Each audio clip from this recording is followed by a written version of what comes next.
Okey, terima kasih. Okey. Satu lagi kelonggaran yang Tuhan bagi pada kita, bila tak ada air, kita boleh tayamum. Bukan bila tak ada air saja. Bila kita air ada pun keliling kita tapi kita tak mampu guna air, kita tayamum. Umpamanya orang sakit. Orang sakit. Ada dalam satu riwayat yang sabit, Nabi SAW hantar Amr bin As. Amr bin As ni dia baru masuk Islam, tapi Nabi hantar dia sebab dia ni walaupun baru masuk Islam tapi dia dalam pengalaman dalam army ni bagus. Saya nak ringkaskan cerita dia panjang, tapi dia pergi. Sahabat lain kadang-kadang kok betul ke Amr ni, dia baru kena nanti jadi sampai dia jadi tentera, bos tentera, ketua untuk petrol tu lah dia jadi.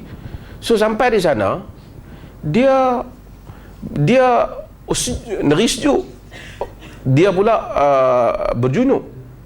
Orang tahu pasal dia ada isteri dia bawa. Bila sampai waktu subuh, orang lain semua berwuduk, dia tayamum. Saya cerita tayamum, dia tayamum.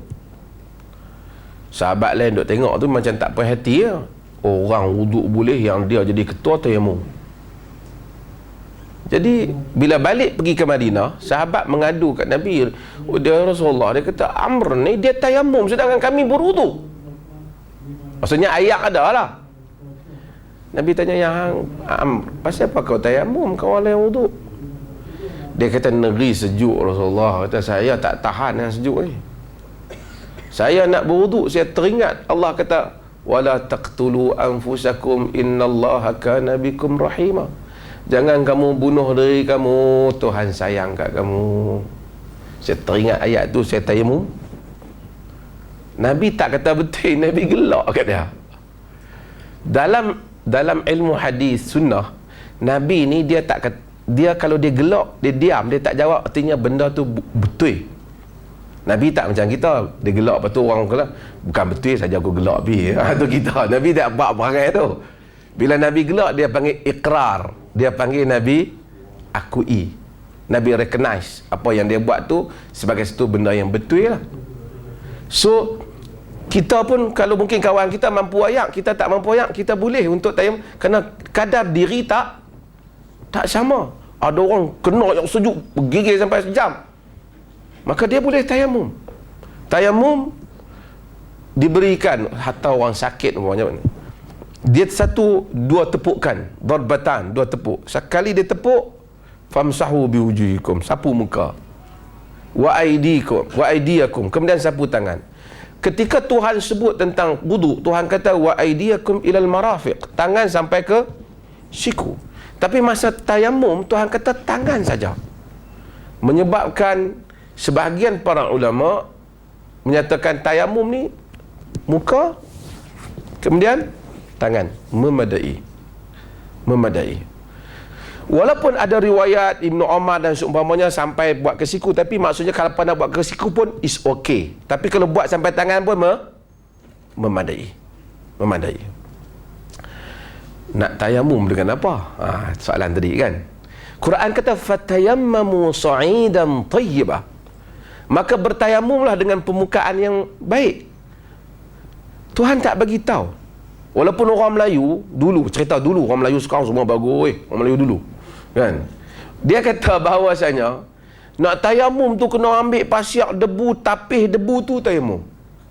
Saya kata cubalah fikir, di padang pasir yang payah nak dapat air, antara nak dapat air dengan nak dapat penapis air tu mana lebih susah? Yang hang nak suruh pergi tapis dengan tapis air, takkanlah setiap orang musafir duk pergi bawa tapis tu. Ini satu benda takalluf pi merepet bagi menjadi susah balik agama. Tak ada apa kitab fiqh yang sebut, melainkan kita pandai-pandai kata nak pi tapis berdebu. Tuhan kata fatayammamu sa'idan tayyibah. Sebab itu maka dalam mazhab Abu Hanifah dia sebut kalau satu orang tepuk di pokok, dia sapu di muka pun sah. Sebab debu ni ada di mana-mana. Sebab tu bila kita pergi tengok orang Arab, kadang-kadang dia tepuk di dinding masjid tu kan, dia tayamum, kena ada debu. Kata Ibnu Taimiyah rahimahullah, orang yang suka duk tanya debu jenis apa, dia pasti macam Bani Israel duk tanya lembu. Orang suruh sembelih lembu, dia tanya orang warna apa, lembu. Kata, sebab tu kata Ibnu Taimiyah, ada Tuhan kata permukaan. So apa saja yang ada debu, hatta di sini ada debu, kita sapu muka. Balik macam saya kata tadi, Tuhan dia bukan perlukan tayamum kita. Tuhan bukan nak kata hang tayamum sikit aku. Tak. Tuhan hanya nak supaya tunjuk kita ni ikut secara apa yang dia kata. Yang kita nak pergi pedalam, hak dia tak kata, nak pergi rebek sendiri tu nak buat apa? Hak dia tak kata, kita dah pergi jadi susah pula. Setengah orang tu nak tayamum tu kena korek selut hak dalam tanah, jemuk bagi kering. Allah, punyalah susah. Tak mungkin. Tayamumlah dengan apa yang ada. So bila kita duduk, kata kita duduk tebut ni, ataupun tu buat ada ayak lah, kita cedok ayak tu boleh ambil wudu, bukan nak kena mesti ayak banjir boleh wudu, boleh wudu kan.